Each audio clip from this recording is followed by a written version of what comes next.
Hello race fans, welcome to another video. Today we will cover another annual topic on this channel, which is my top 10 drivers entering this coming season. Now for those of you guys who don't know, these are not like NASCAR's power rankings or anything like that, okay? This is basically my personal list on who I think the top 10 drivers are as of this current moment, like before they wave the green flag for the Daytona 500. So as you can probably tell, this list is solely my opinion. You can feel free to disagree with me in the comments down below. This is based on my own personal criteria, that being their performance over the last 3 seasons, with more emphasis being put on the most recent year, as well as my expectations for this upcoming season. So for example, if a driver has performed well the past 3 seasons but I expect a dip this year, then I won't rank them as high compared to someone who I expect a big season out of. You'll see what I mean as the video goes on. So without further ado, let's begin the video. Obviously we'll be starting at the top and going all the way down to number 10. So at number 1, let's not waste much time here. It's Kyle Larson, okay? I don't think I have to elaborate much, and I don't think people would disagree with me on this. He probably didn't earn his most recent title in the way we're used to seeing him usually do, but he still was deserving. 2025 was probably the most consistent version of Kyle Larson we have seen so far in this Gen 7 era, and that's saying a lot because this guy is usually checkers or wreckers. And under this new chase format, it's all the more important that he keeps racking up the top 5s and the top 10s and always stays in the hunt, even when he's not winning races. Now obviously, winning still matters, especially now that the points payout for wins has increased drastically. But Larson has, and still is again, the winningest driver in the Gen 7 era. This past season increased his total win count to 16 with this generation of car, more than any other driver on the field over the past 4 seasons. And he shows no signs of slowing down, having just recently signed a multi-year contract extension with Hendrick. So, at number 2 again, just like last year, I got Christopher Bell. And again, this is another placement that I don't see people arguing a lot with me on. You guys know I think very highly of C. Bell, not just because he's one of my favorite drivers on the field, but also because of his on-track performance. Time after time again, he's shown why, most of the time, he is the best Toyota driver overall. Maybe not the winningest, but as far as both winning and consistency goes, he is the most complete Toyota driver on the field. The fact that he hasn't won a title yet or even gotten a fair shot to compete for one is a total travesty, but also a testament to how stupid and bad the playoffs were. But now that he's gone and we got the chase back, I fully expect Bell to be one of, if not the favorite, to challenge for the title for as long as NASCAR keeps the format around. Now at number 3, I got Denny Hamlin. And I know what some people will argue, he should be number 2 over Bell, and to be honest with y'all, I can see why. When I first started making this video, I flirted with the idea of putting Hamlin at number 2. After all, just like Christopher Bell, I feel he's gonna benefit a lot from the return of the chase, and thus I do expect another title contending season out of him. Now, I'm not necessarily saying he's gonna win the title outright because, let's face it, the man has come as close to winning a title as you can get without winning one, and this past season was just proof of that. At this point, I have to see it with my own eyes to believe it, but he will have a much more fair shot at it than in seasons past. That being said, I settled with putting him at 3 below Christopher Bell for the one thing that matters more under this chase format: consistency.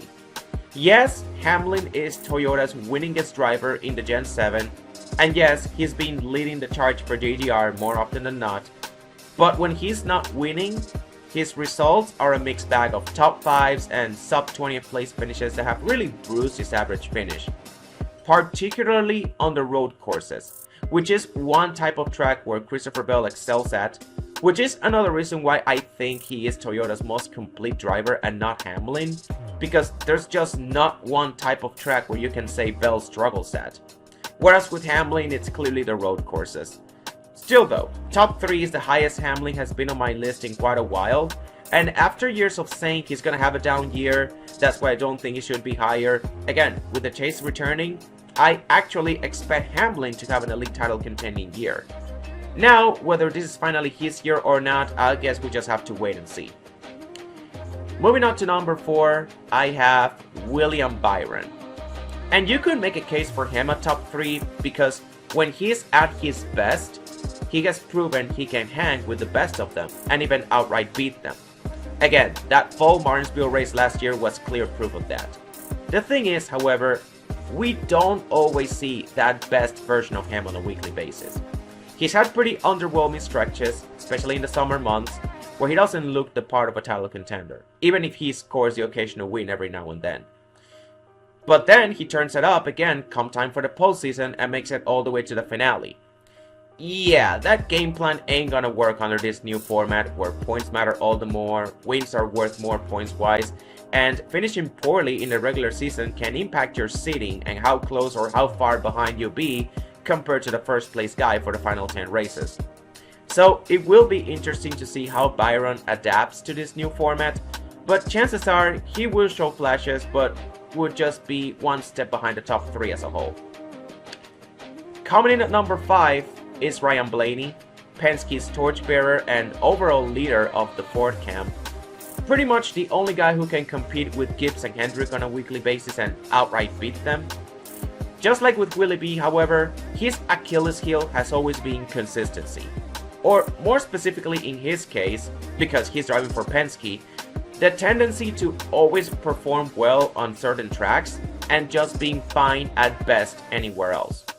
Of course, I'm talking about Talladega, Martinsville, and Phoenix. Without fail, those 3 tracks alone have carried him throughout the postseason in years past. But again, with the playoffs a thing of the past and the chase returning, that ain't gonna work anymore. Because of that, Penske will be a team to pay close attention to throughout the season, and for Blaney specifically, because again, he is their best driver, he's gonna be under a really close watch this season. Were his title contending years earlier in the decade the result of a flawed format? Or was Penske just playing by the rules at the time and they were always elite all along?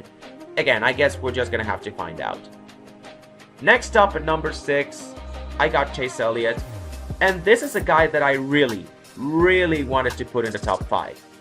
Because I do think with the chase returning, talking about the chase for the cup here, not the driver, but jokes aside, Elliott is gonna benefit a lot from a format that puts more emphasis on consistency. Because he has been arguably the most consistent driver in the Gen 7 era if you look by the average finish. To such an extent that I could see him as a dark horse for the title. That being said, it's not as simple as that because while consistency matters more, winning still matters a lot. Like a win under this new format gives you 20 points over second. And that right there is the main reason why I don't have Elliott in the top 5. He just doesn't win as much. Every single driver above him has scored more wins than him with the Gen 7 car. He has the consistency, but not the wins. And even under a format that plays more to his strengths, he's gonna need to score more than 1 to 2 wins to even be considered a series title contender. For now though, he sits here, just barely missing the top 5. Speaking of Chase, again, not the championship format, it's my next driver. Number 7, Chase Briscoe. Now Briscoe is a bit tough to rank because he drove for a declining Stewart-Haas team in 2 of the past 3 seasons, and then he signed with Gibbs where he broke out. So based on my personal criteria, you'd think I'll rank him a little lower than 7th, or at the very least lower than Tyler Reddick. And now that I'm mentioning Reddick, yeah, he's number 8 on the list. Let's talk about both of them because these two go hand in hand and I have very similar things to say about them.